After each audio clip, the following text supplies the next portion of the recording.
En vivo. Perfecto.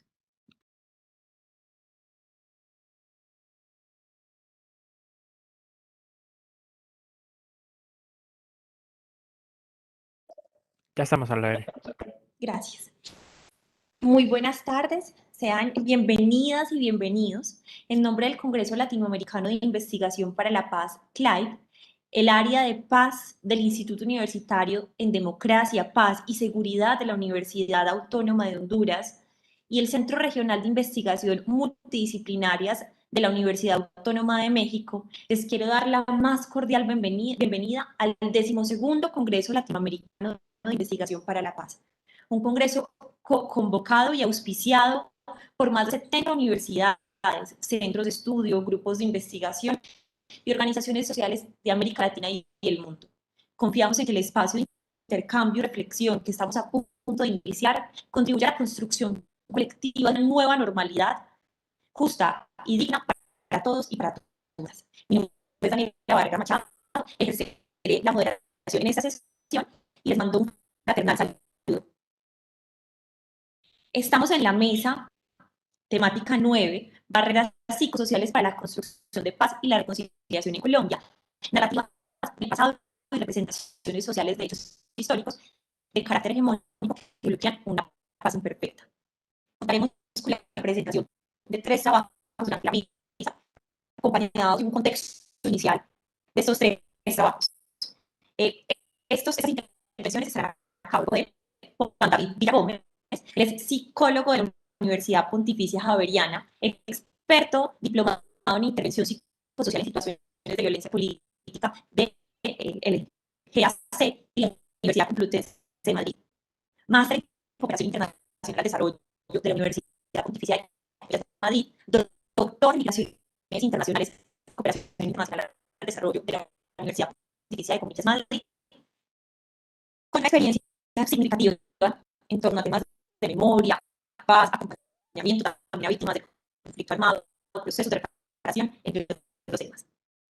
Nos acompaña también en esta mesa Juan Fernando Riveros Sosa, psicólogo, politólogo y magíster en gobierno y políticas públicas, docente e investigador de la Fundación Universitaria Teresiana y parte del grupo GICSICLA.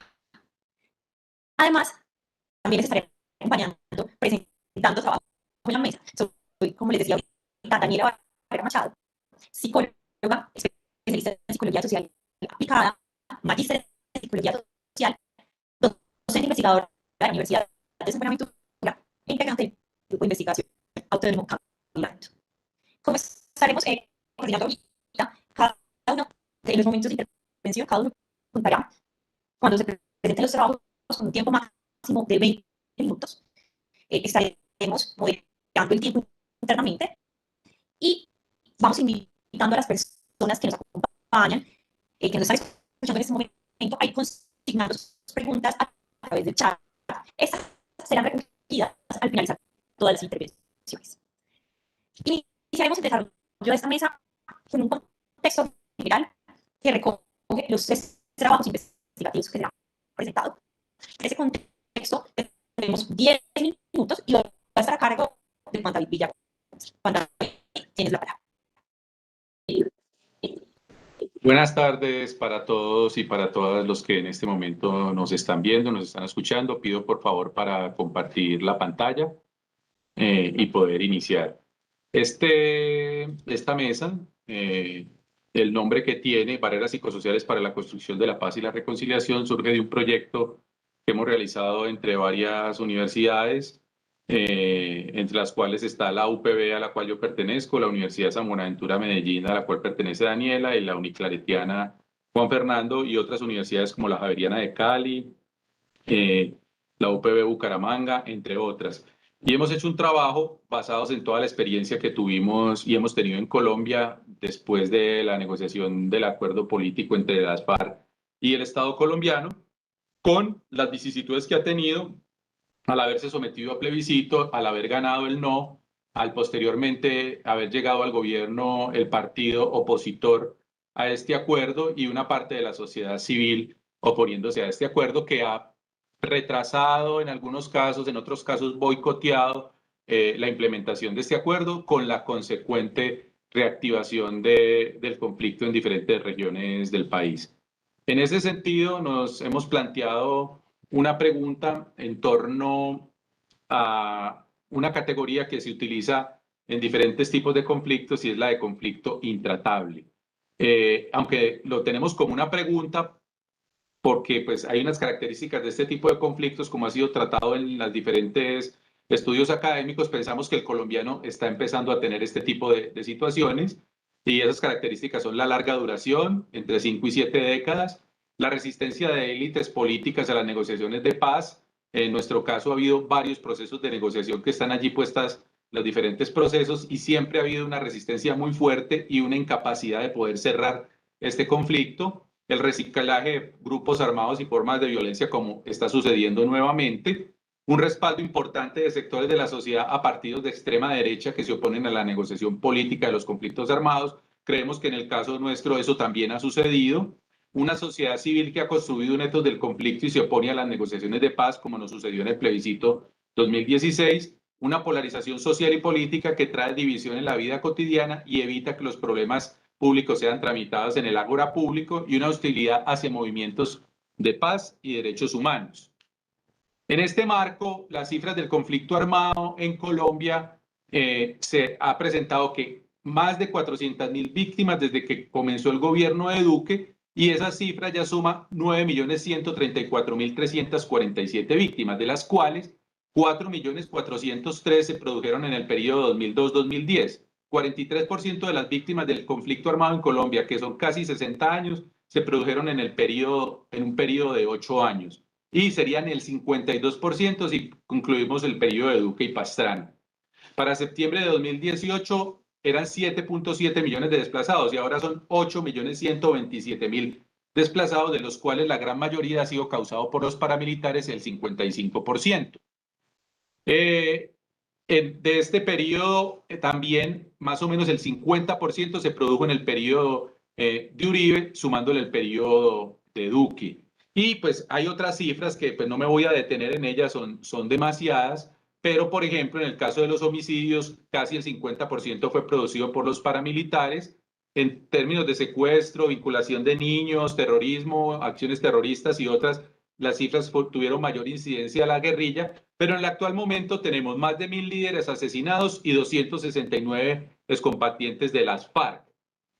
El Grupo de Memoria Histórica ha documentado 1.982 masacres, de las cuales el 58.9% se produjeron por responsabilidad de los paramilitares. Esto es importante en relación con lo que vamos a hablar ahorita. Y las masacres actuales son 43 en el 2021, en este momento son más, son casi 50, y 91 en 2020. Y finalmente, entre 6.5 y 8 millones de hectáreas, eso es el tamaño que puede ser más o menos un país centroamericano completo, se han robado de tierra, de las cuales el 83.4% de esas tierras despojadas fueron a causa de los grupos paramilitares. En Colombia hay un mito que se ha construido históricamente y es precisamente parte de ese mito lo que sustenta estas barreras para la paz. Y es que en el periodo 2002-2010 el país estaba en paz y era un país donde no pasaba nada, era un país sin conflicto, un país que había solucionado su conflicto, porque la política de seguridad democrática del presidente de entonces, Álvaro Uribe Vélez, parecía que había puesto al país en orden. Sin embargo, al observar las cifras del conflicto, nos damos cuenta que si bien en los periodos 2000-2002 hubo un incremento significativo de los hechos victimizantes por el conflicto armado, la reducción que se presentó en el periodo 2002-2010 jamás es inferior a la de los años 90, cuando ya de por sí el conflicto tenía una gravedad suprema y pues obviamente el país se sentía, digámoslo así, acorralado por los diferentes grupos armados que campeaban en el país. Sin embargo, como nos podemos dar cuenta acá, en esta gráfica del diario El Heraldo que recoge las cifras de la unidad de víctimas, el número de hechos victimizantes fue igual o superior en ese periodo. Lo mismo en esta gráfica que nos muestra las acciones de los diferentes, las acciones bélicas, es decir, las aprobadas, comillas, aprobadas o que son legales dentro del marco del derecho internacional humanitario. Estas son las FARC, esta es la fuerza pública, Y se mira, también uno de los mitos era que las FARC estaban derrotadas en el periodo 2002-2010, y se mira que la capacidad bélica de las FARC en este periodo, casi todo el periodo es superior a la de los años 90 y al final del periodo es más o menos similar a la de los años 90. Y un segundo elemento es la poca capacidad bélica de los paramilitares, que es otro de los mitos, que el paramilitarismo se dio para acabar con la guerrilla. Sin embargo, esto no sucede y la capacidad bélica de los paramilitares es mínima. Al ver las infracciones al derecho internacional humanitario, nos encontramos con un dato significativo, y es que los grupos paramilitares de lejos son los que más han tenido afectaciones en este nivel, es decir, afectaciones a la población civil, y por lo tanto una de las conclusiones es que el paramilitarismo, más que una estrategia de control a la insurgencia armada, es una estrategia de control a la militancia política de izquierda y como parte de una estrategia mucho más amplia que se utilizó en toda América Latina para controlar todas las manifestaciones de insurgencia civil, de movimientos políticos alternativos, y esto es uno de los elementos que está allí. Y otro elemento que también en el periodo 2002-2010 las acciones violatorias por parte de la fuerza pública se incrementan significativamente, mientras que las de las FARC disminuyen significativamente en contra de la población civil, mientras sí se mantuvo una intensidad de combate, llamémoslo así, de acción bélica contra las fuerzas militares.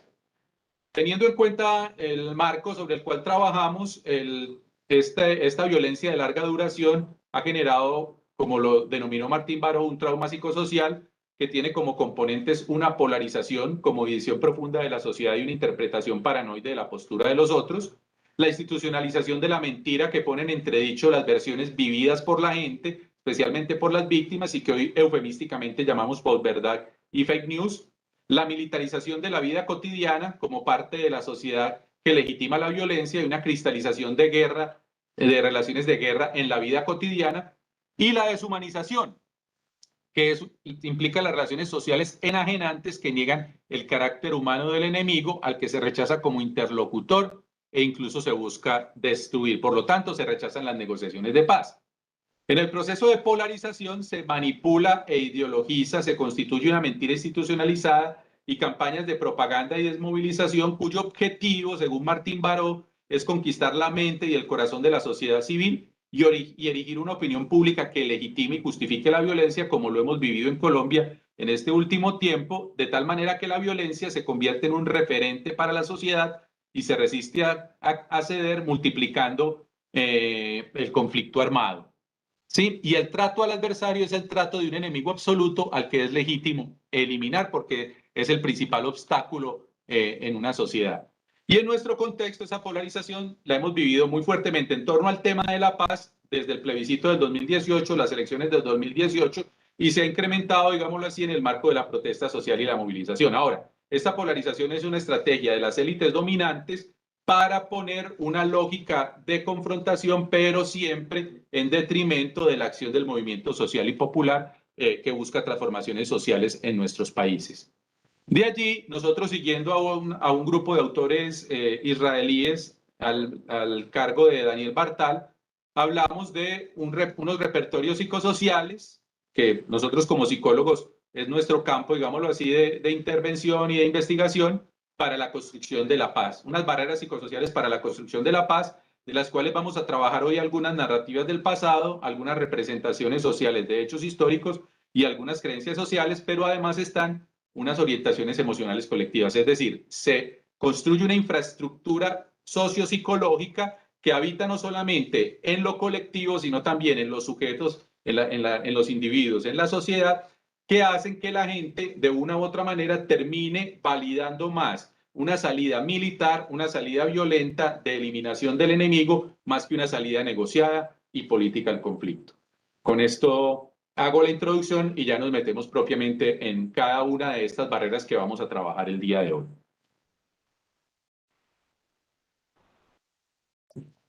Muchísimas gracias, Juan David, por tu intervención. Quisiera confirmar si me están escuchando bien, si mejoró mi conectividad. Sí. Perfecto. Gracias por tu intervención y por circunscribirte también al tiempo previsto. Para ya desarrollar entonces, a partir de este marco general las investigaciones específicas que se desglosan y que queremos trabajar hoy, pues señalar que han sido varios los temas específicos que hemos venido trabajando en este macroproyecto de barreras psicosociales. Hoy nos centraremos solo en alguno de ellos. Continuaré con la intervención con una intervención titulada Narrativas del pasado como barreras psicosociales para la paz y la reconciliación en Medellín y 3 municipios del oriente antioqueño. Para esta intervención tengo máximo 20 minutos y voy a proceder entonces a compartirles pantalla.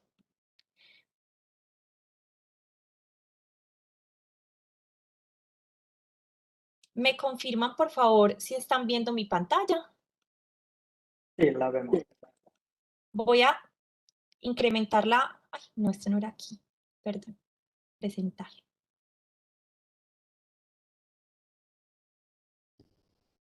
Voy a apagar mi cámara porque al parecer estoy teniendo problemas de conectividad y se me está bloqueando. Permítanme un segundo.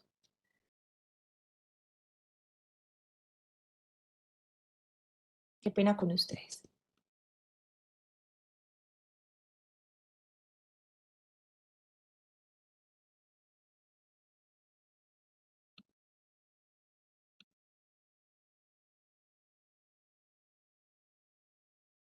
Estoy teniendo problemas, disculpen, para compartir en este momento, para poder presentar. Espero mejoren en este instante. Ahora sí. ¿Me confirman cuando haya cargado, por favor? Sí, perfecto, Daniela. Muchas gracias.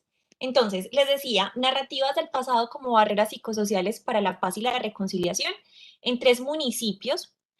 Uno de ellos es el municipio de Medellín, que está ubicado en el departamento de Antioquia.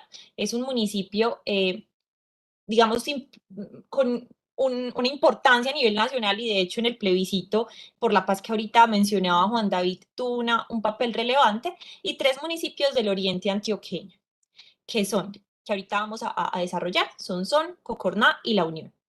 Nos interesó identificar cuáles eran esas narrativas del pasado que habían construido los habitantes de estos municipios con respecto al conflicto armado, pero también a 3 de los actores armados participantes del conflicto, que son las FARC y ampliamente las guerrillas, los paramilitares y el Ejército Nacional. ¿Qué son las narrativas del pasado? Ahorita anunciaba Juan David que dentro de esas barreras psicosociales aparecen las narrativas del pasado. Ampliamente las narrativas del pasado son construcciones simbólicas e histórico-culturales que beben del universo simbólico del que dispone la cultura y que tienen como objeto un pasado y una experiencia compartida. A través de las narrativas se actualizan y se alimentan los marcos interpretativos y se configuran en referentes subjetivos que permiten darle sentido a las propias experiencias que vivimos a nivel individual y colectivo, pero también configurar identidades, ideas acerca de lo que somos, procesos simbólicos e incluso procesos emocionales, es decir, maneras de sentir de carácter colectivo. En ese sentido, es a partir de estas narrativas que permiten construir esos guiones para interpretar la realidad que podemos tomar una u otra decisión frente a una situación que puede impactar el futuro colectivo. Muy bien. Ahora, cuando hablamos que estas narrativas se configuran como barreras psicosociales para la paz, ¿cuándo podrían, digamos, ser calificadas de esta manera? Cuando surgen en escenarios de conflicto armado y de violencia prolongada, como lo hablábamos ahorita con respecto a la definición de barreras psicosociales, pero además cuando constituyen relatos rígidos e inflexibles que se configuran desde una diada víctima-victimario, desde la cual, por ejemplo, se exalta la propia victimización y se reconoce al otro siempre en esa calidad de victimario, o diada amigo-enemigo en una lógica excluyente, y donde se deshumaniza al otro al punto de que se cierra cualquier posibilidad política de resolver una situación y pues esto posibilita que surjan emociones como el odio. En ese sentido, cuando las narrativas se cristalizan de esta manera, se obstaculiza la posibilidad de tener una transformación negociada del conflicto armado. Dentro de las narrativas, estas pueden tener diferentes temáticas y hablamos también incluso de unos usos de las narrativas. Entonces, por ejemplo, pueden ser narrativas acerca del inicio y desarrollo de un conflicto que pueden, ahorita lo decía Juan David, cómo estas barreras también y estos repertorios simbólicos se inoculan por parte de ciertos sectores para prevalecer ciertos intereses. Y entonces, por ejemplo, cómo las narrativas del pasado pueden ser usadas para justificar posiciones políticas que puedan legitimar la violencia. O, por ejemplo, pueden generar escenarios de bipolaridad donde se le atribuye al otro una carga moral desde cual los que somos considerados nosotros nos vemos como absolutamente buenos y en los que son considerados otros se ven como absolutamente malos o perversos. Y esto, por ejemplo, da lugar a procesos de categorización social rígido, a victimismo, a deslegitimación del otro, a exacerbar ese escenario de polarización del que ahorita Juan David nos hablaba y a estar pendiente como al otro como una amenaza. Estas narrativas, a su vez, pueden promover una imagen deshumanizada del otro, presentándolo como moralmente inferior, deficiente o malo, y pueden legitimar incluso que por los daños que hemos sufrido podamos reforzar conductas agresivas hacia los otros y las otras. Con este marco, contarles qué hicimos en la investigación. Realizamos, a partir de una metodología cualitativa y un enfoque fenomenológico hermenéutico, 98 entrevistas en profundidad a ciudadanos y ciudadanas del común. ¿Qué significa esta idea de ciudadanos y ciudadanas del común? Personas que no tenían una adscripción política particular, que digamos que no tenían una vinculación particular en un proceso, incluso en algunos casos que no habían sufrido de manera directa el conflicto armado, aunque particularmente en los territorios de Sonsón, Concorná y La Unión, como vamos a ver, era difícil que encontrar a alguien que no hubiese vivido, de alguna manera sido testigo de ese conflicto. Y en total hicimos 43 entrevistas en Medellín, 17 en Sonsón, 16 en Concorná y 15 en La Unión. Que en términos generales, ¿qué encontramos?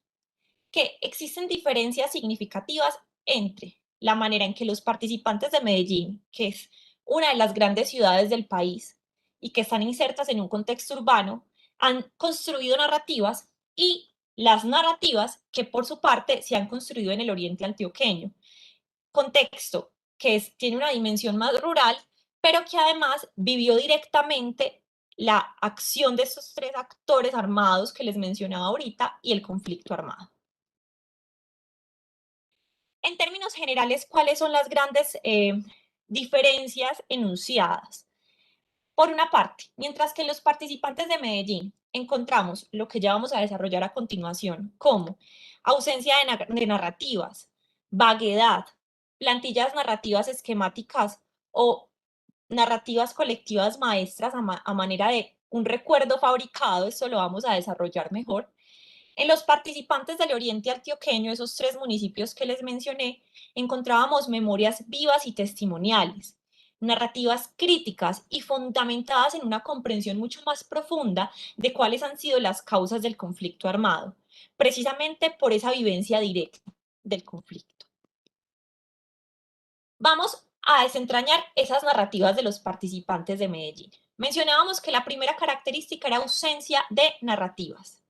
Y es que realmente cuando indagamos con las y los participantes de Medellín, una gran ciudad del país, realmente observamos ausencia de narrativa. Es decir, no había relato, no había un acontecimiento para evocar ni asociado ni al inicio, ni al mantenimiento, ni al devenir o transformación del conflicto armado.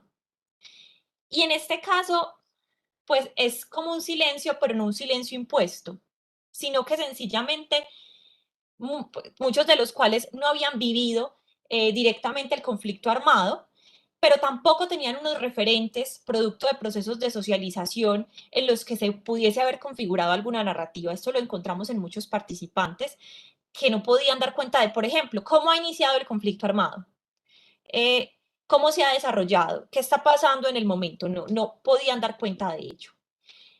En otros casos, y eso fue particularmente significativo, me faltó decirles algo muy importante, y es que los participantes los categorizamos en función de un elemento, y es cuál había sido su posición frente al plebiscito por la paz que se realizó en el 2016.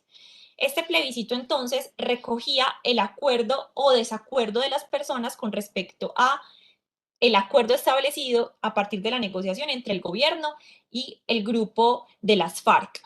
Entonces, unos eran de acuerdo con el acuerdo de paz, en desacuerdo con dicho acuerdo o ambivalentes. En este caso, la ausencia de narrativa sobre el pasado era más frecuente en quienes estuvieron en desacuerdo con el proceso de paz o que tuvieron posiciones ambivalentes.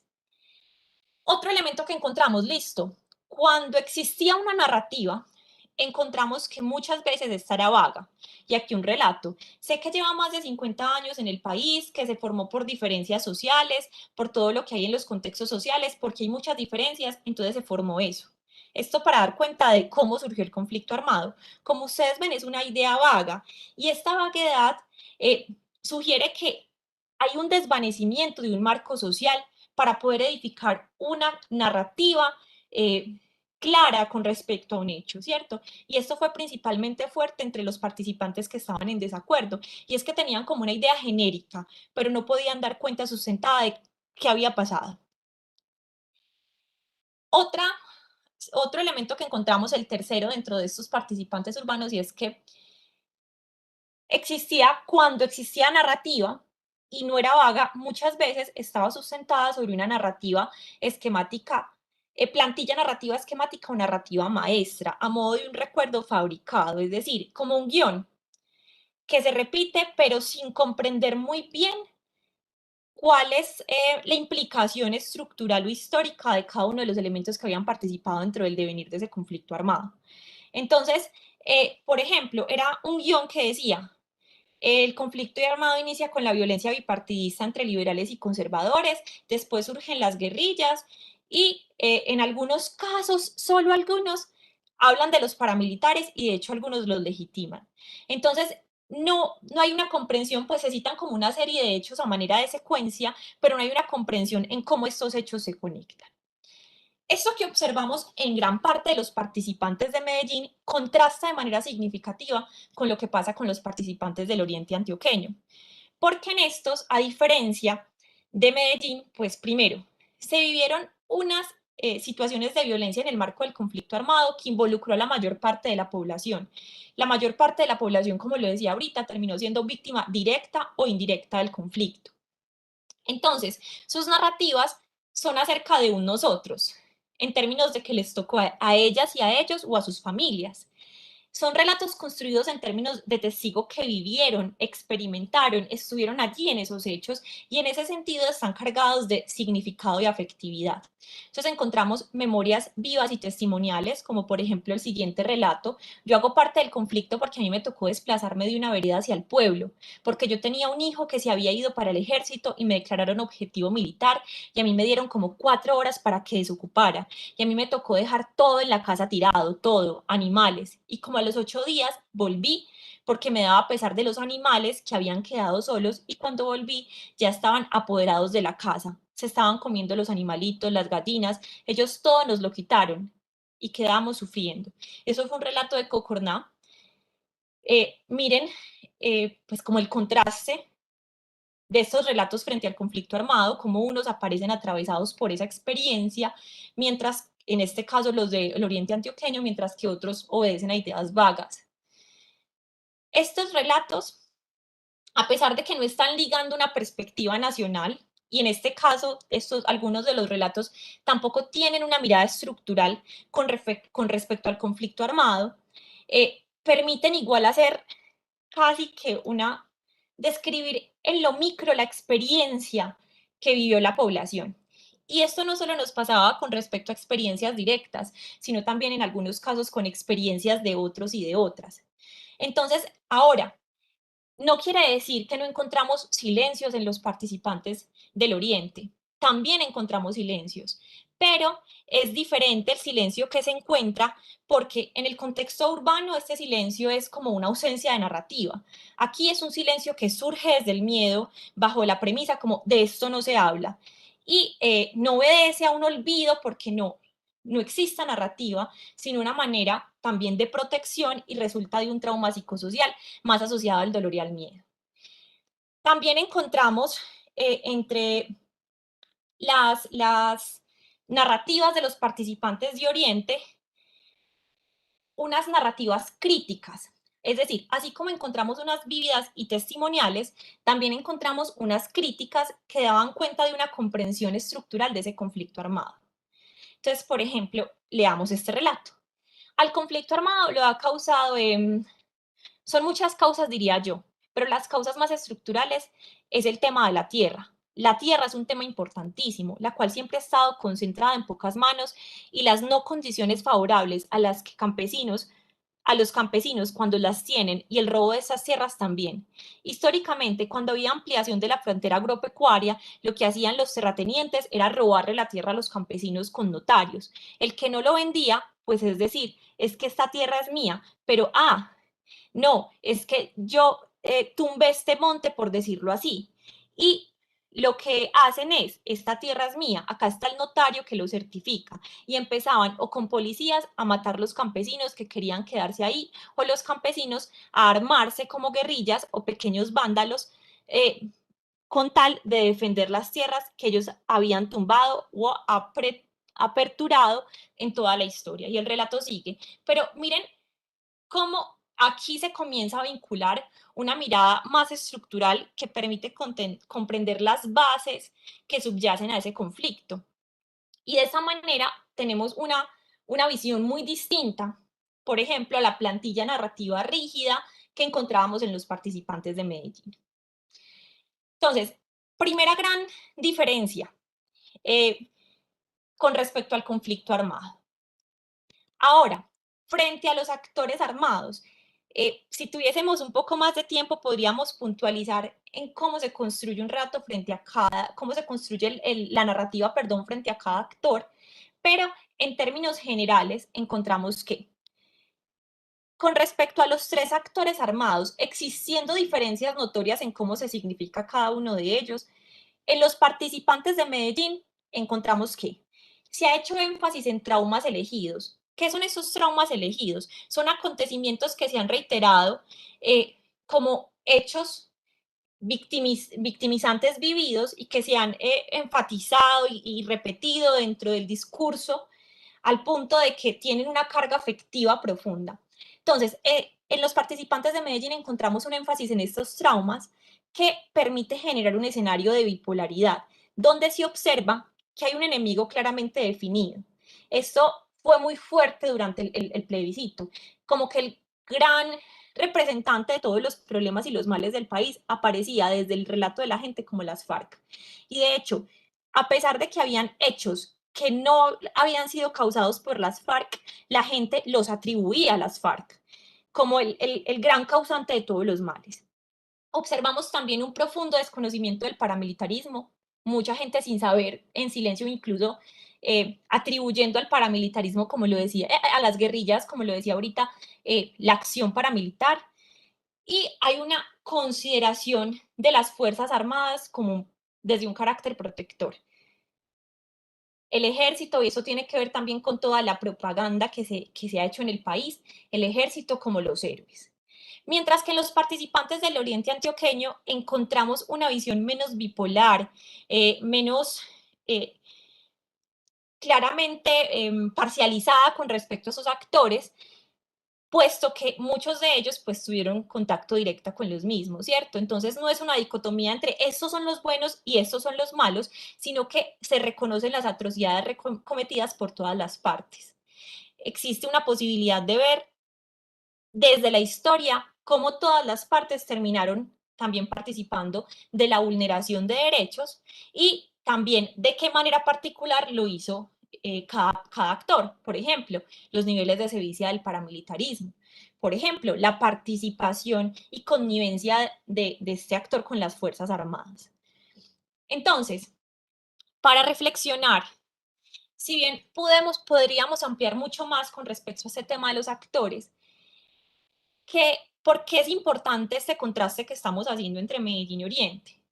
Medellín juega un papel clave en la toma de decisiones frente a los asuntos públicos, como por ejemplo lo fue en su momento el plebiscito. Pero allí las narrativas del pasado de los participantes y por consiguiente la base simbólica sobre la que estos toman decisiones, pues encontramos que tiene o ausencia de narrativa o vaguedad. Y donde hay discursos y emociones que son movilizadas mediáticamente sin comprender las causas estructurales. Y aquí viene un reto enorme en términos de educación, un reto enorme en términos de pedagogía de la memoria y de construcción de culturas de paz que permita, si bien no todos los habitantes de las grandes ciudades vivieron directamente la guerra, el referente para significar el conflicto armado y los actores y las responsabilidades no pueden ser las posiciones sostenidas por los actores hegemónicos. Muchísimas gracias. Muy bien. Voy a tratar de encender mi cámara para presentar la siguiente intervención. A continuación, y conectado con el tema de memoria, vamos a continuar con Juan David Villagómez, quien va a desarrollar el tema de representaciones sociales de hechos históricos como barreras para la construcción de paz y reconciliación. Juan David, te recuerdo, tienes 20 minutos. Espero pues que se esté viendo bien la pantalla. Me confirman por favor para arrancar. ¿Está bien? Listo. En esta investigación me acompañaron y estuvieron realizando su trabajo de grado Marisol Velázquez y Michelle Piedrahita, estudiantes de psicología de la UPB, integrantes del semillero Interacciones, del grupo de investigación en psicología, quienes desarrollaron su trabajo de grado en este marco de esta investigación y son coautoras de este trabajo.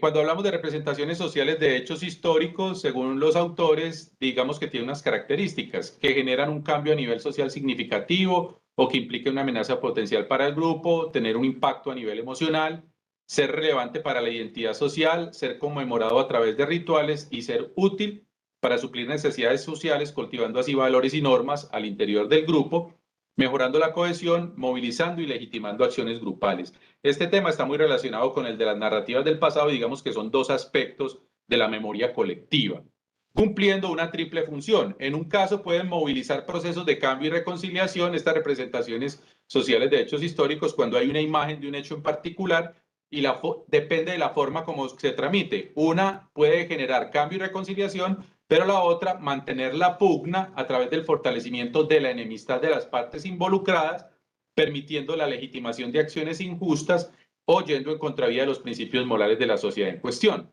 Por lo tanto, en este caso, intentan justificar con estas representaciones hechos violentos, porque estamos hablando de estas representaciones como barreras para la paz, a partir de ideales justos e indispensables para una sociedad, de modo que el daño que causa uno de los grupos o uno de los bandos en cuestión se justifica para alcanzar un fin.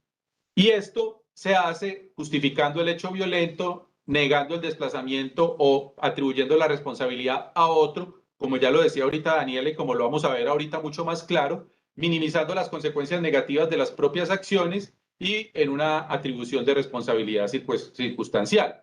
Todo con el objetivo de mantener una autoimagen grupal positiva, en el caso de las élites en el poder en Colombia, que permita la movilización conjunta y la cohesión grupal.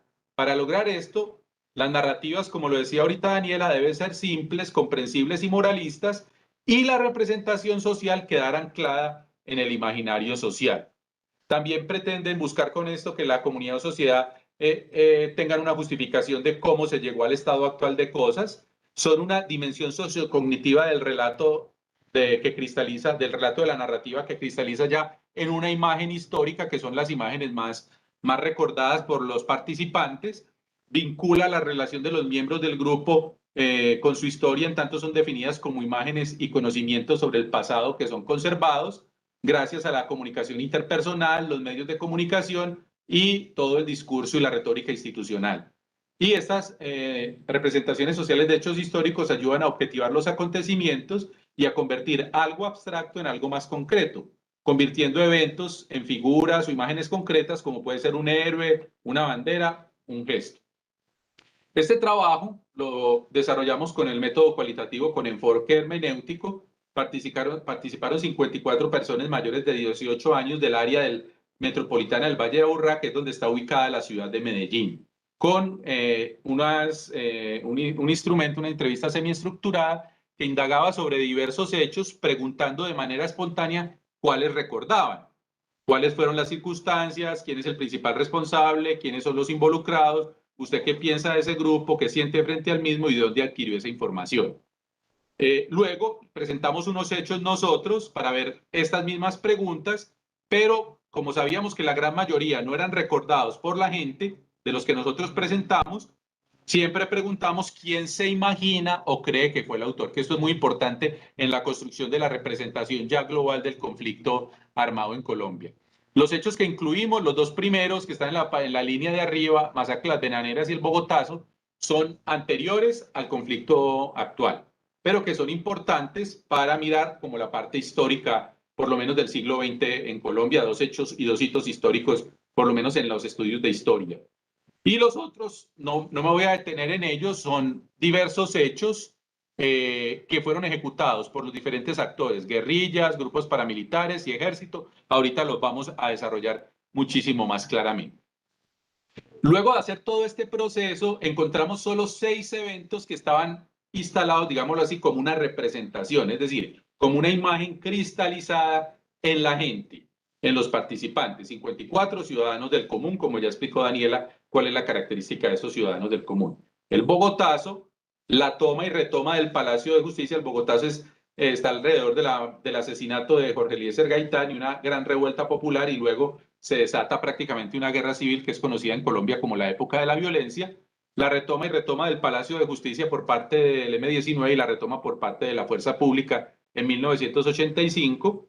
El atentado al Club El Nogal en el año 2002, 2003, no tengo se me escapa el dato exacto en ese momento, la masacre de Bojayá en el año 2002, múltiples hechos asociados al narcotráfico con Pablo Escobar como figura de fondo, que nos apareció como un emergente, y también la Operación Orión, que no la teníamos, es una operación que se hizo llegando Álvaro Uribe al poder en el año 2002, en el mes de octubre, trayendo, digámoslo así, un escenario de guerra urbana a la ciudad de Medellín. Y por ser participantes de la ciudad de Medellín, este hecho fue recordado de manera muy fuerte. Encontramos una cosa muy interesante. Un leitmotiv discursivo a la hora de hablar de estos hechos. La construcción de un enemigo absoluto en las guerrillas y en particular en las FARC como único responsable de la violencia en Colombia, similar a como en otros participantes, y en otra investigación nos emergía, como lo presentaba Daniela, en torno a las narrativas. Este actor pareciera estar por encima de la temporalidad, apareciendo tanto en el pasado como en el presente de la violencia. Es decir, en el Bogotazo, 11 personas de 54, un alto porcentaje, y el Bogotazo es un hecho que conoce todo el país, en el asesinato de Jorge Eliezer Gaitán, personas, 11 le atribuyen a las FARC la responsabilidad. Y en la masacre de las Bananeras que ocurrió en 1928, 27, el 50% se lo atribuyó a las FARC, ¿sí? Como en la situación presente y en lo que posiblemente sucederá en el futuro. Es decir, es un actor que se reifica y casi que sale del tiempo y es el culpable de todo. Este leitmotiv vincula 3 significantes: narcotráfico, terrorismo y guerrilla. Para el primer significante, narcotráfico, se asocian palabras como avaricia y ambición. De manera que se puede pensar, por ejemplo, que es más inhumano quien tiene una intención asociada a estas orientaciones emocionales, la avaricia y la ambición, que quien no la tiene. Para el segundo significante, que era terrorismo, aparecen relacionados significantes como crueldad, sangre fría, alevosía, barbarie, con lo cual se va ligando una representación de un personaje o un grupo de sujetos ávidos de riqueza, llenos de avaricia y ambición, que no tienen escrúpulos, que son crueles, capaces de ejecutar cualquier acto que implique dañar a otros, destruir, matar, producir sufrimiento y dolor a cualquier precio. Finalmente, el tercer significante, el de guerrilla, se vincula con la rebeldía, romper leyes y normas, y con comunismo, atención a esto, que se asocia en los regalos de algunos participantes con desorden, caos y miseria, y suele asociarse con dos países, Cuba y Venezuela, en los participantes, en una lógica en que estos actores buscarían solamente, es decir, la guerrilla, el poder para enriquecerse, dominar a la población y dejarla en la miseria. En términos narrativos, vemos entonces una narrativa maestra, como nos decía Daniel ahora, o una plantilla de memoria, una témata, ¿sí?, que descalifica y deslegitima cualquier objetivo positivo de orden político, endilga toda la posibilidad del mal y la destrucción en este grupo y quita la luz y la reflexión sobre el papel histórico de las élites en el poder, tanto en la violencia estructural, la desigualdad y la corrupción, como en el mismo conflicto armado, al hacer uso tanto de las fuerzas legales en las Fuerzas Armadas como en el proyecto paramilitar, que a pesar de las cifras y los hechos, como lo vimos al principio en la introducción, no es considerado por los y las participantes ni siquiera de cerca, ya lo vamos a ver, como actores similares a la insurgencia. Por el contrario, son visibilizados o minimizados, tanto en el reconocimiento de los hechos que ejecutaron como en las responsabilidades que se les atribuyen, que incluso en los hechos cometidos por este grupo, por los paramilitares especialmente, son inferiores en la representación a las de la insurgencia armada. Miremos esto. La atribución de los hechos. Digamos que de todos los hechos, ¿sí?, y de todas las participaciones, son 757 atribuciones a todos los hechos que vieron en una de las diapositivas. Pues de todos esos hechos, la gente conoce solamente 71, más 6, más 8 da 77, 85 conocimientos de 757. Eso, es decir, poco más del 10% la gente conoce qué pasó en esos hechos. Sin embargo, tiene una representación. Y esa representación o conjetura, ¿sí?, 406 veces se le atribuye a las guerrillas, o FARC, o ELN, o M-19, que es una guerrilla que se desmovilizó en los años 90, o guerrilla en general, sumando 477. Si ustedes hacen, esto no es una investigación cuantitativa, pero si pudieran hacer el porcentaje, es el 63%. Aquí están los porcentajes: 31 FARC, ELN 9, guerrilla 16, M-19 7. Y si usted suma, le da el 63% de las atribuciones de todos los hechos del conflicto armado en el país por estos participantes es atribuido a las FARC. Claro, con razón, es visto como el enemigo absoluto y está ese leitmotiv discursivo: narcotráfico, terrorismo, guerrilla. El problema no es banal. Atribuir la responsabilidad de la mayoría de los hechos, aún en una situación de un pasado remoto, por conjetura o suposición, aunque no se tenga recuerdo del mismo, ni exista narrativa ni representación de forma mayoritaria un tipo de grupo, en este caso las insurgencias armadas, no es ingenuo y podría pensarse que es el producto de una construcción de la memoria y de la historia oficial que paradójicamente está marcada por un olvido conveniente. No se recuerda el hecho, ni las circunstancias, ni los actores responsables, pero si se debe atribuir un responsable de forma inmediata y no reflexiva, espontánea y sin rodeos, aparece de forma contundente y más allá del azar la atribución a la insurgencia armada. Y los otros actores, al analizar la atribución de responsabilidad en acciones que fueron exclusivas de los paramilitares y de las fuerzas militares, nos encontramos un patrón similar, es decir, que aún siendo hechos causados por los paramilitares o las fuerzas militares, se le atribuye a la guerrilla. Estos actores se quedan en la sombra, ignorando, olvidando, desconociendo y subvalorando sus acciones y los daños que han generado, al punto que de las 162 atribuciones que se hacen en torno a las 3 masacres de responsabilidad de los paramilitares, incluidas en nuestra guía de entrevista, 90 se ponen en cabeza de las insurgencias armadas. Es decir, el 55% de las acciones de los paramilitares, la gente cree que lo cometieron las FARC o alguna de las guerrillas, como lo pueden ver acá en este cuadro, ¿sí? y mientras que a los paramilitares ni siquiera la mitad se le atribuyen siendo masacres como la del Salado, el Aro y la Granja y la de Mapiripán cometidas por los paramilitares. Y lo mismo sucede con la fuerza pública, donde incluimos 4 hechos, 3 masacres y los falsos positivos encarnados en el asesinato a los hijos de las madres de Soacha. Atención a esto. Solo 9 atribuciones de las 216, es decir, el 3.4% se atribuyen a las Fuerzas Armadas y 4, es decir, el 1.8%, ¿sí?, al Estado en general. Y atención, el tema de los falsos positivos, que es un tema que ha salido públicamente y que se ha hablado, solo 7 de 54 participantes se lo atribuyen a Fuerzas Armadas o al Estado, es decir, solo el 16% de estas atribuciones, mientras que a las guerrillas se les atribuye 117 veces, 54% del total, resaltando que incluso en masacres como la de Alto Mira y Jamundí, el 70% de la cifra se le atribuye a las FARC, como lo pueden ver en esta tabla. Nos encontramos entonces con una ausencia de representaciones sociales en el caso de los falsos positivos, y la mayoría de las masacres pues se configuran a partir de relaciones complejas, no solamente entre el tipo de hechos que se recuerdan y aquellos que no, según su relevancia para la identidad nacional, sino también a partir de la vinculación de las representaciones sociales de hechos históricos entre los actores involucrados y su impacto social, bien sea por sus acciones violentas y o por la publicidad que hacen los medios masivos de comunicación sobre ellos y su responsabilidad, atendiendo al mantenimiento del status quo. Todo lo anterior conlleva la conclusión de que la configuración de estas representaciones sociales de hechos históricos está marcada porque algunos relatos y discursos son privilegiados y difundidos por los medios de comunicación masiva y las instituciones sociales más que otros, dependiendo también del actor involucrado.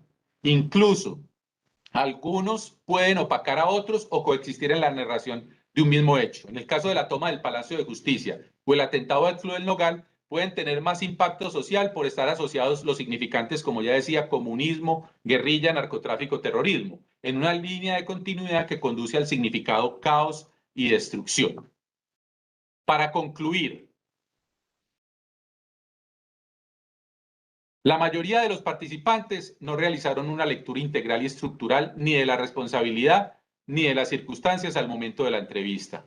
Si bien el no saber a profundidad sobre el conflicto armado y su historia era uno de los criterios de inclusión de la población, porque eran ciudadanos del común, se evidencia la importancia de trabajar mucho más con las diversas poblaciones en torno a la construcción de la memoria histórica y el papel de la verdad como aportes fundamentales para romper la lógica que legitiman la violencia y la guerra. En este sentido, estos procesos deben desarrollarse no solamente a través de la educación y la academia, que es muy importante, sino también en la conformación de una postura ética más clara de los medios de comunicación, o por lo menos en una democratización de la información que le dé valor a los medios alternativos, puesto que los medios hegemónicos, al estar vinculados a las élites en el poder, se limitan a reproducir la historia oficial o las versiones que favorecen la interpretación histórica de estas élites, constituyendo una mirada sesgada, estereotipada, simplista y conveniente, de tal manera que la configuración de representaciones sociales de hechos históricos significa una barrera psicosocial para la paz y la reconciliación, que solo puede ser rota cuando las voces de las víctimas y las voces de todos los actores, el dolor no competitivo y los traumas escogidos por estas élites se transformen y se pueda dar una identificación de todos los actores como responsables, como por ejemplo lo acaba de ser la Comisión de la Verdad en el encuentro entre Salvatore Mancuso y Timochenko, y sea parte integral del retrato y del recuerdo. Esta es la tarea que la sociedad requiere de la Comisión de la Verdad y de la JEP, y que además puedan ser más difundidas por los medios de comunicación, de tal manera que por fin Colombia pueda comprender que no hay buenos ni malos en la guerra y que nuestra tarea ética y política fundamental es superar la violencia como una forma normal de ejercer la política y de resolver los diversos conflictos sociales, políticos, económicos que nos agobian como nación, además de superar la violencia estructural que sigue estando a la base de nuestra historia de conflicto interminable. Muchas gracias Dani. No, Juan, muchas gracias a ti por tu intervención. Quiero animar a las personas que nos están escuchando en este momento por la transmisión a que vayan dejando sus comentarios en el chat. Al finalizar nuestra última intervención a cargo de Juan Fernando, que ya voy a presentar, estaremos respondiendo y conversando alrededor de lo que nos traen a través del chat. Entonces, seguimos con Juan Fernando Oliveros con su intervención. ¿Es la paz una utopía? Creencias sobre fatalismo y desconfianza en torno a la paz en Quibdó. Gracias, Juan Fernando.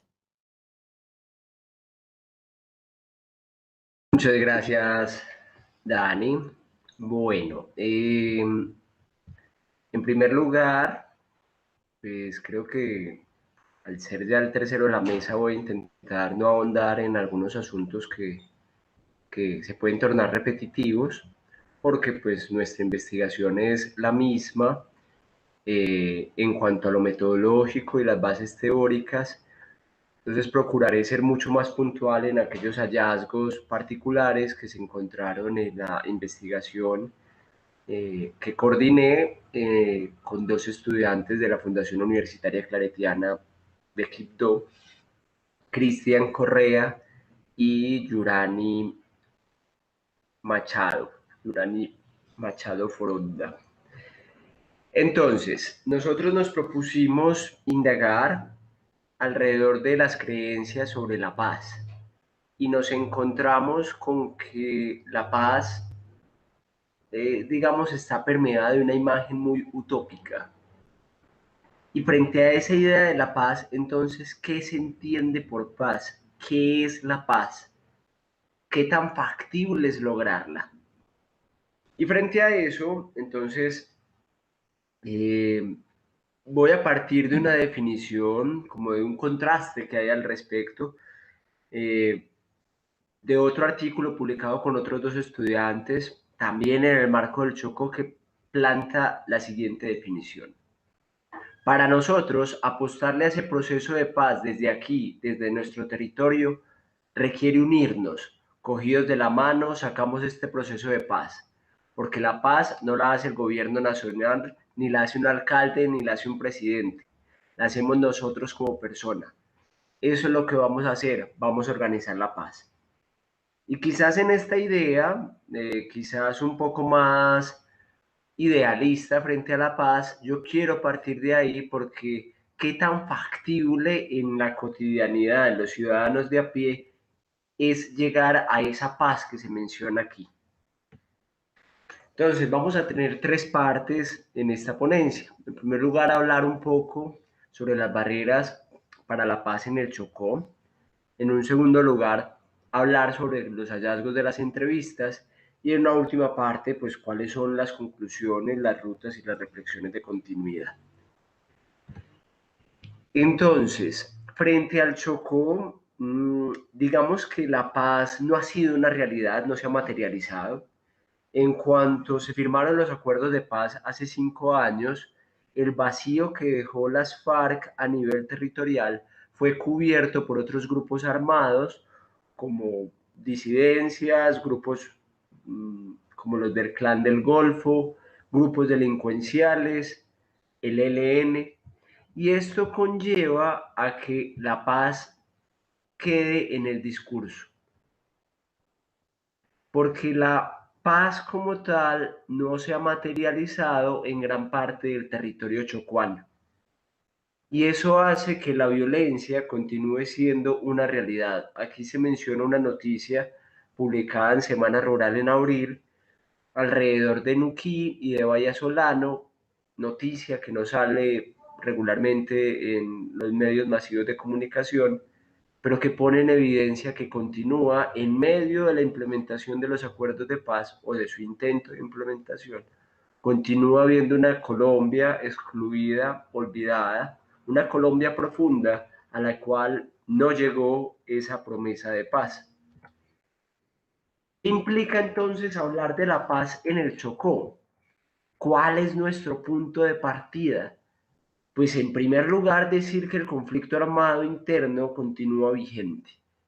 continúan habiendo confrontaciones en el territorio chocuano y continúan estructurándose la violencia como una dinámica para la resolución de conflictos o para imponer formas de estructuración social. De igual manera, tenemos, como ya lo decía ahorita, un olvido histórico de parte del Estado a el Pacífico colombiano, como se expresa hoy en día, no solamente en el Chocó, sino también en Buenaventura, como en este momento podemos apreciar en lo que ocurre en Necoclí, con todo el tema de la migración de extranjeros. Y en el marco de todo esto llega el acuerdo de paz con las FARC, acuerdo que al ser refrendado en el plebiscito termina ganando el no a nivel nacional. Pero a nivel departamental, a nivel del Chocó, hubo un apoyo al acuerdo de paz masivo. El 80% del departamento votó por el sí. E inclusive municipios como Bojayá, que como ya lo mencionaba Juan David ahorita, ha sido uno de las situaciones de violencia que más impacto y más narrativas de memoria genera en la población.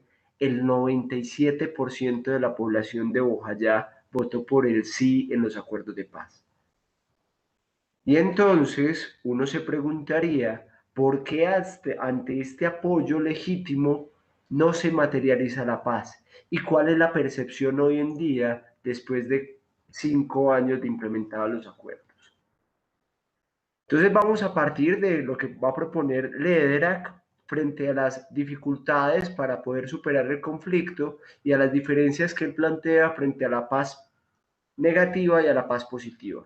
La paz negativa, entendida como el silencio de los fusiles, como el acuerdo que supone el cese de hostilidades, que habría que decir que inicialmente se pactó, pero que hoy en día, pues como les digo, sigue habiendo escenarios de confrontación, y la paz positiva, que va ligada a cambios a nivel de políticas públicas, programas sociales, digamos como el instaurar la vía hacia la reconciliación y hacia la posibilidad de que la paz se materialice a través de acciones puntuales. Y ante eso tenemos un asunto particular que es el que más nos interesa en esta mesa. Y es que no basta con que cese la violencia directa, sino que el epicentro y gran parte de lo que imposibilita la paz, de lo que sitúa una barrera psicosocial para la paz, es la pervivencia de una violencia cultural que está anclada en lo que ya ahorita enunciaban, narrativas, creencias sociales y emociones políticas, para situarlo desde la postura de Daniel Bartal. Entonces tenemos una paz que hoy en día es una paz imperfecta, porque esa paz perpetua, esa paz idealizada que proviene del discurso kantiano, no es posible llegar a ella porque se deshumaniza en sí misma la paz. La paz es un proceso que como tal requiere todo el tiempo de una dinamización y de tiempo y de acciones que posibilitan la transformación y la resignificación de esos valores, de esas creencias, de esas narrativas y de esas emociones que soportan la violencia cultural. Ahora, frente a esto, Bartal plantea que los países que dan cuenta de estas barreras psicosociales estructuran lo que podríamos denominar un conflicto intratable. Una estudiante de la Uniclaretiana se graduó del programa de psicología con un trabajo de grado en un análisis documental en el cual se hacía la pregunta sobre si las posturas de Daniel Bartal y le agregó una de los elementos que agregaba un autor de apellido Rico, si Colombia podría denominarse como conflicto intratable, si lo que ocurre en Colombia es conflicto intratable. Y llegó a la conclusión de que sí nos acercamos a un conflicto que por su complejidad, al ser un conflicto prolongado, con episodios de violencia en profundidad, que generan un daño y que generan una afectación masiva en la población, profunda en el etos y en el tejido social. Una gran inversión económica en el conflicto armado por parte del gobierno y del Estado. Cuestiones como el Plan Colombia, como lo que fue la política de seguridad democrática, lo que es la lucha contra las drogas, supone una enorme inversión económica. Hoy en día, Colombia sigue teniendo un alto presupuesto en seguridad por encima del presupuesto que se destina a programas sociales como lo son educación, cultura, salud, etc. Y aquí hay un asunto que sí nos va a interesar como ya de manera mucho más directa frente a nuestra investigación, y es que este conflicto es percibido por la población como algo irresoluble, como algo que se dificulta en su resolución. Y en medio de este conflicto, el conflicto nos ha situado en una polarización exacerbada, que ya ahorita tanto Daniela como Juan David nos lo mencionaban, entre uribistas y santistas, entre candidatos a la presidencia como Petro y lo que es el uribismo como tal, entre guerrilleros y, digamos, ciudadanos de bien. Y esa polarización puede hacer como tal que no sea posible mirar puntos de encuentro porque se construye una imagen del enemigo. ¿Será entonces que con todo esto que les acabo de mencionar, la paz es una utopía? O más bien, ¿será que en vez de ser una utopía, la paz hoy en día parece más una distopía? Y aquí vienen las narrativas frente a las creencias de los participantes que encontramos en los discursos de los participantes frente a esa idea de la paz.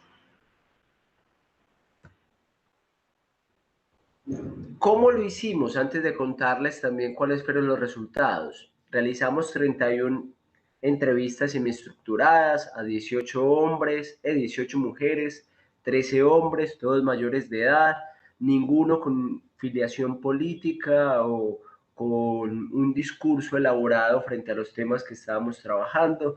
Y a nivel metodológico la estructura fue la misma que ya anunciaron mis compañeros, una metodología hermenéutica, fenomenológica, en la cual se hicieron matrices, y en esta investigación ya nosotros de manera particular utilizamos la herramienta, el software Atlas-T para realizar el análisis de la información que dio como resultado 2 redes semánticas. Entonces, ¿qué encontramos? Lo primero es que no se considera que realmente haya un deseo de paz de parte de quienes firman, pues la paz es percibida como una continuación de la guerra, como un negocio por parte de quienes terminan firmando la paz, porque se concibe que así como hay personas que viven de la guerra, hay países que se alimentan de la guerra. Y eso hace que entonces firmar la paz suponga una idea de si la paz se firma es porque tiene que ser más rentable para quienes lo hacen. Entonces se ve en la paz un negocio, un botín. Entonces, los primeros beneficiados de que se haga la paz no es la sociedad, es el dinero, es los grandes dirigentes que firman la paz y se quedan con el botín. De la misma manera, se percibe que hay una democracia en vilo, una soberanía en vilo, como diría María Teresa Uribe, y hay unas instituciones que son desacreditadas. Y en este sentido, el Estado pierde credibilidad, pierde como tal confianza en sus ciudadanos. El gobierno promete, pero muchas veces no cumple todo lo que promete, entonces las cosas vuelven a echarse para atrás. Eso comentaba un participante de la investigación. Y esto conlleva a asumir posturas que son realistas, que emotivamente, afectivamente están cargadas de resignación. Si no hay una forma a la que ellos les garanticen que, por ejemplo, van a tener un trabajo, que sus vidas no van a estar en peligro, si no se les está garantizando eso, ¿qué crees que ellos van a hacer? Entonces lo que van a hacer es regresar a tomar las armas y volver a las vidas en las que están antes. Eso relataba otro participante. Y eso hace que en este círculo la paz se vea más como una parte de la misma guerra. Y entonces, a pesar de que se apuesta a la paz, como ya lo decía ahorita, en lo que se refería al plebiscito o en lo que se refería a la cita que enuncié inicialmente, se percibe que esta paz no está cercana, que es lejana, que no es algo propio. Por toda la maldad que ellos han hecho, por como le estoy diciendo, paz no va a haber, paz no va a haber. Métase aquí en la cabeza, clarito, que paz no va a haber nunca. Y esa idea entonces va a situar un fatalismo del cual vamos a ir ahondando ahorita. Y se sitúa también un discurso ambivalente en dos vías. Por una parte, hay una idea de que se les debería dar oportunidades, pero que si se les da oportunidades, entonces se le está premiando al combatiente, en este caso ya excombatiente, por todo el daño causado. Y que, por el contrario, en vez de oportunidades, lo que deberían de recibir es un daño que sea proporcional al que ellos han realizado, como lo mencionó una de las participantes. A esos delincuentes les falta tener como una forma de darles trabajo. Hay veces que la gente hace maldad porque no tiene nada más que hacer. ¿Cómo buscarle empleo? ¿Cómo buscarle una forma de ayudarle? Alguna forma de que la gente pueda sobrevivir ya. Y este discurso que uno podría decir, bueno, va en miras de la reconciliación, va a contraponerse directamente con otro. ¿Cómo es posible que, por ejemplo, una persona que ha sido tan mala, que se ha volado, ha matado, ha secuestrado y tantos pensamientos que ha tenido macabros hacia un ser humano inocente, pueda tener tantos beneficios de tener una cárcel lujosa, de tener una vida como si nunca hubiera hecho nada, o sea, como si fuera un rey de Colombia? Y estas ideas van a alimentar con profundidad el deseo de venganza. Una venganza que privilegia el punitivismo. Lo primero que se debe hacer, como ya había dicho, es que haya justicia, porque sin justicia no hay paz. Pero no la justicia restaurativa o la justicia transicional que está firmada y consagrada en los acuerdos, sino una justicia en mano propia, una justicia vengativa, una justicia retributiva, a la cual está directamente ligada el deseo de venganza. Y al no darse ese deseo de venganza, aumenta la indignación y se exaspera la afectividad colectiva porque se percibe que hay una condescendencia hacia los excombatientes. El gobierno fue muy alcahueta porque se pasó con los beneficios económicos. Yo cómo voy a estar matándome en una empresa, por así decirlo, para ganarme en un mes una miseria. Y que llegue otro que simplemente por ser ex integrante de las FARC y no haga nada, no haga un carajo, entonces simplemente porque fue integrante de las FARC se va a ganar una platica así. Eso es triste, mencionaba otro participante. Entonces, para que vayamos cerrando y en estos minuticos que nos quedan, conversemos un poquito. A pesar de que en el plebiscito y en el discurso de los chocuanos se desea la paz, esta no se considera cercana a la realidad cotidiana. Se configura entonces una atmósfera, es como si fuera algo en el aire donde la paz se visualiza, pero más como un deber ser, como algo, un imperativo moral al cual se busca llegar, pero que choca con la realidad. El principio de realidad de los chocuanos les dice que ese deber ser no es posible alcanzarlo. Y por eso al excombatiente se le condena sin oportunidad, sin posibilidad de resocialización o de cambio, porque lo que se enuncia en el discurso no va ligado a lo que se vivencia en la realidad. Y entonces esa paz negativa que se prometió y que posibilitó la desmovilización de las FARC como guerrilla requiere de acciones profundas que trasciendan el silencio de los fusiles. Requieren de que esas medidas se implementen. Porque de paso, ese silencio de los fusiles, al menos en el Chocó, no ha llegado. A manera de conclusión, hay un deseo de paz, hay una idea de querer la paz, pero eso choca con ese contexto de violencia, que es una violencia que es violencia directa, violencia estructural y violencia cultural. Hay una paz que se firmó, pero esa paz es incompleta, imperfecta, y es una paz ajena, porque para los chocuanos esa paz que se firma en Bogotá, en la capital, no corresponde a esa Colombia profunda que está situada en una realidad distinta, cimentada en una deshumanización del adversario, en el cual esa polarización se agrava profundamente. El discurso de la paz pasa a ser una creencia vista como utópica, irresoluble, y esto sitúa que las creencias se vinculen a afectos como la resignación, la indignación y la desconfianza. Y por eso uno podría concluir que con todos estos discursos, paz no va a haber. Muchas gracias. Yo reitero, esta ponencia fue realizada con los estudiantes Cristian Correa Villa y Yurani Machado Fornita. Muchísimas gracias a ti, Juan Fernando. Aquí ya se prendió mi video. Y también gracias a las demás personas, pues a los demás expositores y expositoras en este espacio. La idea es que podamos tener un espacio para conversar en estos 14 minuticos que nos quedan, aprovechar para movilizar algunas reflexiones. Quisiera que primero recojamos cuáles serían esos puntos a reflexionar para que después cada uno y cada una tenga un espacio de más o menos 3 minutos para responder a ellas. Quiero poner una cuestión inicial y les invitaría a quien más desee poner elementos para la reflexión, preguntas o incluso comentarios, estos son bienvenidos y después pasaremos a darle paso a Juan Fernando, Juan David y nuevamente yo para responder a esas cuestiones.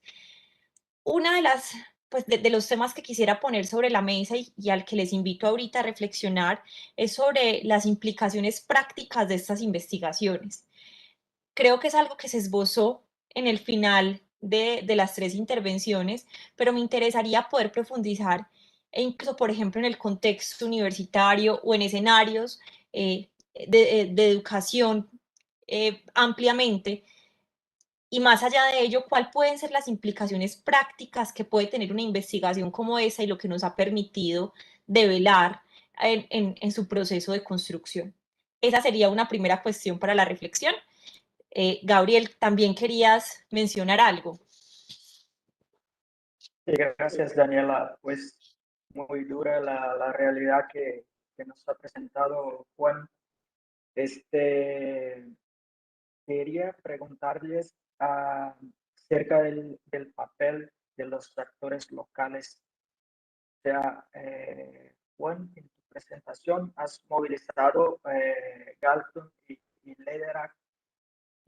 Bueno, te quería preguntar si tienes una idea, una noción de cuál es la comprensión de estos actores, de los entrevistados, acerca de la creatividad, del papel del arte, o sea, del manejo de las emociones para una comprensión de trascendencia de este conflicto. Porque a mí que me parece que tienen una comprensión muy, muy concreta, muy dura y que tal vez este camino de una transformación más subjetiva desde de la movilización del arte, de los actores locales, les traería algo muy positivo. Bueno, son estos primeros pasos que en esta literatura de Galton y Lederach les pone a la mesa.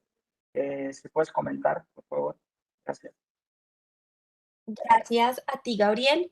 Entonces tenemos dos cuestiones, ¿cierto? Por un lado, el término, ampliamente esas implicaciones prácticas de lo que estas investigaciones sugieren, particularmente ese papel del arte, pues en relación a lo que Juan Fernando exponía, pero que creo que también podríamos sumar. No sé si hay una cuestión más que sumamos a las reflexiones que a continuación desarrollaremos. Entonces, ¿desean anotar algún otro punto para esas reflexiones? Sí, hola, ¿me escuchan? Sí. ¿Me escuchan? Listo. Sí, yo tengo una pregunta. Yo, pues bueno, soy también de acá de Colombia y le tengo pues como una cuestión a los diversos autores y es preguntar ya desde una perspectiva un poco más personal si ustedes creen entonces que puede haber una paz en Colombia, ¿no? Y si sí, ¿qué tipo de paz sería, ¿no? Que se adapte a las realidades. Y si no, entonces digamos, ¿cuáles son los retos para construir sociedad en medio de un contexto aún violento y conflictivo, ¿no? Entonces sería, pues digamos, pues, esas preguntitas. Juan Manuel, muchísimas gracias. Creo que también una muy, muy valiosa pregunta. Si no hay otra pregunta más que anote como de esta ronda, ¿les parece si damos más o menos máximo 3 minutos para responder? De tal manera que alcancemos en el tiempo previsto. ¿Quién desea comenzar? Vamos contigo, Juanfer. Bueno, lo primero es que responder en 3 minutos va a ser difícil, pero lo voy a intentar, voy a dar las pinceladas. Voy a unir las preguntas más o menos. Lo primero es que sí creo que es posible la paz. De hecho, eso es lo que a mí me motiva a trabajar en estos temas. Si yo no creyera en la paz, creo que no situaría una reflexión crítica. Aquí hay necesariamente pues una postura epistemológica y política desde lo que propone Martín Baró y desde lo que proponen otros autores desde la psicología crítica, en el cual también nos paramos desde es necesario mirar la realidad tal cual como se nos presenta y apostar por alternativas de transformación, porque no quiere decir que situando las dificultades que tenemos hoy en día, no sea posible alcanzar la paz. De parte, pues de manera particular, yo creo que la paz en las grandes esferas, yo desconfío, al menos hoy en día con los dirigentes que hay en Colombia, pero creo que es posible situar la paz desde las mismas comunidades y fortalecer los tejidos sociales, de forma que quizás esa movilización, ese estallido social que se propone desde el arte, desde el encuentro, desde la comunidad, esa paz, que inclusive hay autores como Esperanza Hernández que hablan de una paz desde abajo, esa paz creo que puede posibilitar un discurso, un relato, una transformación distinta a esa paz de arriba hacia abajo que propone el Estado. Porque en esa, pues yo creo que la desconfianza es completamente entendible. Eso es lo primero.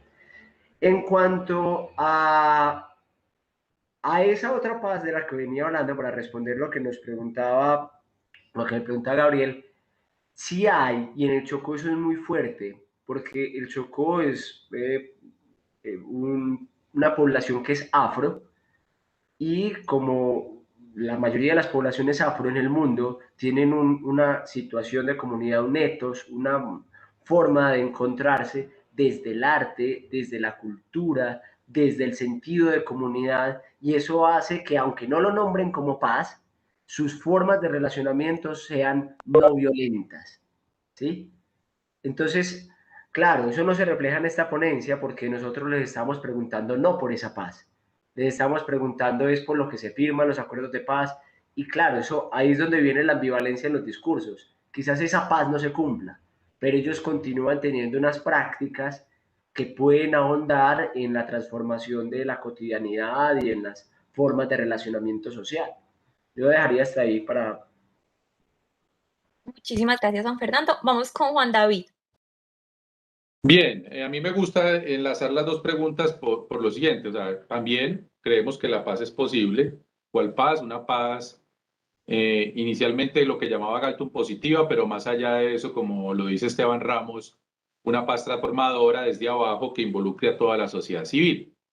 La cuestión es que nosotros, los que hemos trabajado en lo social mucho tiempo, las organizaciones sociales, los movimientos sociales, nos hemos centrado en una capa de la población, víctimas, población vulnerable y todo esto.